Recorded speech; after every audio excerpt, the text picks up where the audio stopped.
नमस्कार मित्रों, मैं दुर्गा प्रसाद मिश्रा संस्कृत प्रबोधि चैनल पर आप लोगों का हार्दिक स्वागत करता हूं। हम लोग यहां पर शिशुपाल वध के प्रथम सर्ग को पढ़ने के लिए उपस्थित हैं और इसमें हम लोगों ने 32 श्लोक तक पहले देख लिया है।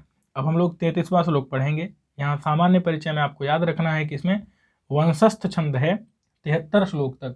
74वां छंद पुष्पिताग्रा और 75वां छंद जो है वह शार्दूल विक्रीडित है। तो ये छंद जो है वंशस्थ छंद है। अब हम देखेंगे इसका अर्थ क्या है और ये कौन कह रहा है, किससे कह रहा है, ये जानना बहुत ज़्यादा जरूरी है। इस श्लोक को नारद जी कह रहे हैं भगवान श्री कृष्ण से और इसके पहले 26 से लेकर के 30 श्लोकों तक श्री कृष्ण जी ने कह रहे थे नारद जी से। चलिए, तो उदासितारं निगृहीत मानसैर् गृहीत मध्यात्म दृशा कथंचन बहिर्विकारं प्रकृतेः पृथक विदुः पुरातनम त्वाम पुरुषम पुराविदः। कह रहे हैं कि ये सब विशेषण जो है भगवान श्री कृष्ण के हैं। नारद जी कह रहे हैं कि पुरातनम, पुरातन कौन है? भगवान श्री कृष्ण है। त्वाम यानी तुमको, तो त्वाम यानी तुमको कौन है? भगवान श्री कृष्ण है तुमको। पुरुषम यानी पुरुष, इस प्रकार से जानते हैं। और विदुः माने जानते हैं। और तुमको कैसा जानते हैं? बहिर्विकारम माने विकारेभ्यो बहिः, अभिभाव समास यहाँ पर है। शब्द का अर्थ जानते रहिएगा, शब्दार्थ पूछा जा सकता है, संकेत पूछ सकते हैं। पुरातनम शब्द से किसका संकेत है? भगवान श्री कृष्ण का। ऐसे ही चिरंतनो मुनि आया था कहीं पर, उससे किसका संकेत है? श्री कृष्ण का। त्वाम पुरुषम माने तुमको पुरुष इस प्रकार से जानते हैं। और तुमको कैसा जानते हैं? बहिर्विकारम माने विकारों से बहिर्भूत। और तुमको कैसा जानते हैं? प्रकृति है पृथक, यानी तुम प्रकृति नहीं हो। देखिए एक श्लोक आता है न प्रकृति न विकृति पुरुषः, माने जो पुरुष है वह ना तो प्रकृति है ना तो विकृति है। ये सांख्य कारिका में आता है। सांख्य कारिका में ये शायद तीसरा श्लोक है कि मूल प्रकृति अविकृति और महदाद्याः प्रकृति विकृतयः सप्त षोडश कस्तु विकारो न प्रकृति न विकृति पुरुषः। तो ये जो पुरुष है भाई साहब, वो पुरुष प्रकृति है पृथक, प्रकृति से पृथक है, माने प्रकृति नहीं है और वह विकृति भी नहीं है। तो बहिर्विकारम, विकारेभ्यो बहि, विकारों से भी बाहर है। और वह कैसा है? उदासितारम। आप देखेंगे तो पुष्कर पलाशवन निर्लिप्त है। उदासितारम यानी उदासीन है पुरुष, क्योंकि ये भी उसके लिए शब्द आया है कर्तेव भवत्युदासीन। वो उदासीन जो होता है प्रकृति के संयोग से कर्ता की तरह प्रतीत होने लगता है, वस्तुतः वह उदासितारम यानी कि उदासीन है। और वह गृहीत मतलब जाना गया है, गृहीतम माने ज्ञातम, जाना गया है। किसका? किसके द्वारा? तो मानस, निगृहीत मानस ही योगी भी, जिनका निगृहीत, जिन्होंने पकड़ लिया है मानस यानी मन को, यानी जिन्होंने नियंत्रण कर लिया है अपने मन पर। निगृहीतम मानसम, यही पकड़ लिया है मन जिन योगियों ने, ऐसे योगियों के द्वारा गृहीतम यानी जाना गया है। किसके द्वारा? अपनी अध्यात्म दृशा कहते हैं दृष्टि को, अपनी अध्यात्म दृष्टि से। अध्यात्म कहते हैं आत्मनि माने आत्मा के विषय में, उसको कहते हैं अध्यात्म। अध्यात्म ये अव्ययीभाव का उदाहरण है। तो अध्यात्म दृशा माने अध्यात्म दृष्टि से, कथंचन यानी जैसे तैसे, जिसको जाना है। किसने? निगृहीत मानस माने कि नियंत्रित मानस वाले लोगों ने, गृहीत माने जाना है, उदासीनम उदासीन को, उदासितारम माने उदासीन को।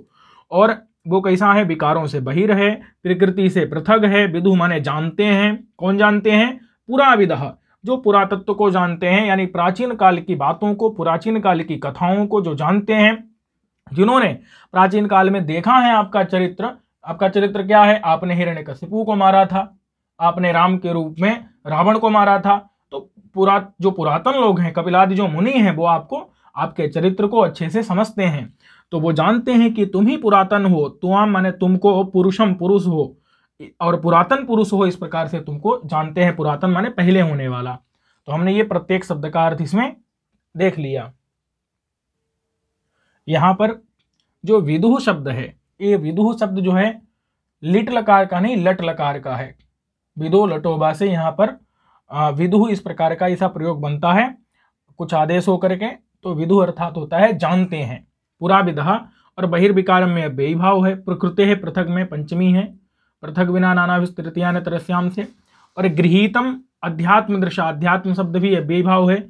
निगृहित मानस ही यहाँ पर बहुब्रीहि है, ठीक है। और त्वाम शब्द से किसका संकेत है? श्री कृष्ण जी का संकेत है। चलिए अब हम लोग अगला देखते हैं। निवेशयामासिथ हेलयोद्धृतम फणाभृतां छादनमेकमोकसः जगत्त्रयैकस्थपतिस्त्वमुच्चकैः अहि। अब देखिए यहाँ पर जो है अहीश्वर, ये अहीश्वर है, अहि प्लस ईश्वर, अहि मतलब सांप का ईश्वर, तो अहीश्वर स्तंभ शिरस सुभूतलम। अब यहाँ पर क्या है, देखिए भगवान को बता रहे हैं कि भगवान ने वराह अवतार में क्या किया था। अपने हेलया, हेलया प्लस उद्धृतम, हेलया उद्धृतम गुण, हेलयोद्धृतम माने हेलया माने हेला में, खेल खेल में, उद्धृतम माने उठा लिया था। किसको उठा लिया था? पृथ्वी को उठा लिया था। भूतलम, इस भूतल को, उद्धृतम माने उठा लिया था। और फिर उठा करके क्या किया? फणाभृताम, फणाभृत कहते हैं, फण कहते हैं फन को, और भृत मतलब होता है धारण करने वाला, तो फन को धारण कौन करता है? सांप करता है। तो फणाभृताम यानी सर्पाणाम छादनम, छादन कहते हैं छतरी को। भाई सांपों का घर होगा कोई, यहां पर जैसे मान लीजिए सांप रह रहे हैं, ये कहीं यहां पर सांप रह रहे हैं, ठीक है, और ये तो सांपों का घर हो गया मान लो। फिर वहां पर जो है बहुत सारे सांप रहते हैं, उसमें ये शेष भगवान रह रहे हैं मान लो, ठीक है, शेष भगवान ज्यादा बड़े हैं, और उनका कुछ कोई फन है। अब ये फन कैसे बनाए, अब आप लोग समझ लीजिएगा, ये फन हो गया। उसके ऊपर क्या रख दिया? उसके ऊपर जो है यहाँ पर पृथ्वी को रख दिया। किसने रख दिया? तो भगवान श्री कृष्ण ने वराह अवतार में रख दिया। बात समझ में आ गई कि नहीं? अभी यहीं पर यही चीज हमको समझानी है। ये जो पृथ्वी थी, इसको खेल खेल में शेष के सर पर रख दिया, और शेष का जो सर है उस पर मतलब ये पृथ्वी को रख दिया। इससे क्या हुआ? ये जो सांप हैं, इन सांपों का जो ये घर है, इस घर के ऊपर आवरण बन गया, छादन बन गया। ये इनका क्या था? ये एक घर था सांपों का, ये घर था। तो ये ओकसा का मतलब होता है घर, ओकसा माने घर, तो घर का ये षष्ठ्यंत प्रयोग है। ओकह माने घर, ओकसा माने घर का, छादन माने छतरी, एकम माने एक बना दिया। किसका ओकसा? तो फणाभृताम माने सांपों का जो ओकसा माने घर, उस घर का एक छादन, एक छादन, छादनम एक माने एक छादन बना दिया, एक छतरी बना दिया। किसको बना दिया? भूतल को बना दिया। कैसे बना दिया? उद्धृत माने उठा करके, हेलया माने खेल खेल में, और निवेशयामासित का मतलब होता है निवेश कर दिया, माने रख दिया, माने भूतल को छादन के रूप में यहां पर रख दिया, घर के रूप में, सांपों के घर के रूप में, घर के एक छत के रूप में रख दिया। जैसे क्या किया जाता है, जैसे हम लोग अपने मतलब छत पर, माने घर में स्तंभ होते हैं, खंभे होते हैं, उन खंभों पर छत को रखते हैं, उनके अग्रभाग पर छत को रखते हैं। तो ऐसे ही इन्होंने क्या किया? अहीश्वर, अही कहते हैं सांप को, ईश्वर मतलब उनका स्वामी, तो सांपों का स्वामी कौन है भाई साहब? शेषनाग। तो ये शेषनाग हो गए, इनका ये सर हो गया, इस सर पर क्या कर दिया? एक पृथ्वी को रख दिया। बात समझ में आ गई कि नहीं?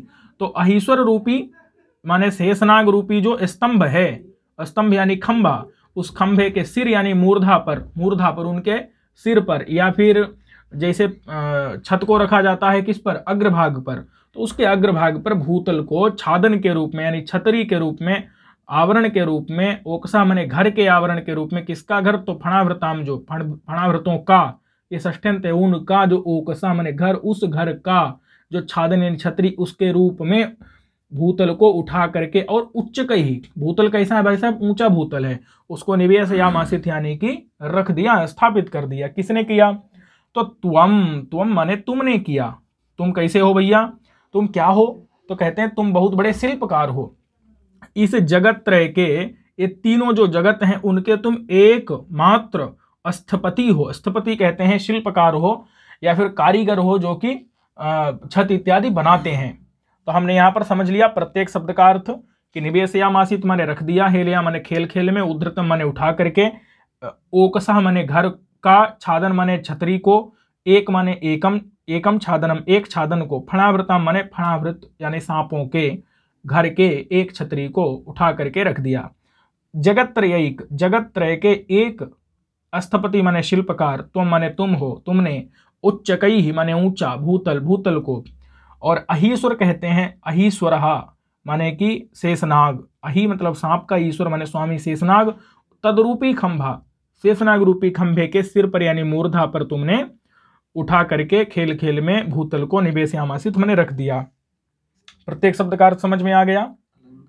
अलंकार यहां पर देखिए रूपक अलंकार है, ये रूपक इसलिए लिख रखा है, कौन सा अलंकार यहां पर रूपक अलंकार है, क्यों है, क्योंकि अहीश्वर जो है माने ये जो अहीश्वर था कौन, शेषनाग, अही माने सांपों का ईश्वर जो शेषनाग वही तो खंभा है, यानी कि खंभे से तुलना की और खंभे से तुलना नहीं, दोनों में अभेद बता दिया, इसलिए रूपक अलंकार है। और सिर का मतलब यहां पर क्या है भाई साहब, सिर का दो अर्थ है, सिर का अर्थ सिर भी है और सिर का अर्थ खंभे का अग्रभाग भी है। तो एक सिर माने असली सिर और एक माने खंभे का अग्रभाग, तो इस सिर के दो अर्थ हैं, इसलिए श्लिष्ट रूपक है यहाँ पर।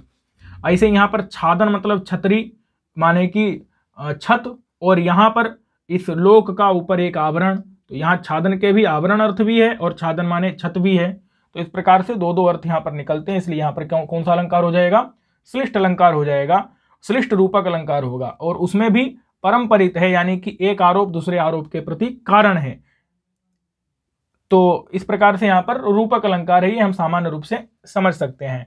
और यहाँ पर त्वम शब्द से किसको लिया गया है, श्री कृष्ण जी को लिया गया है। और उन अगर पूछा जाए जगत त्रय के एक स्थपति माने कि एक शिल्पकार कौन है, शिल्पी, तो श्री कृष्ण जी हैं। अहीश्वर रूपी स्तंभ के सिर पर किसने भूतल को रखा, श्री कृष्ण जी ने रखा। किस अवतार की बात चल रही है, वराह अवतार की बात चल रही है। तो ये चीज हम लोगों ने समझ ली।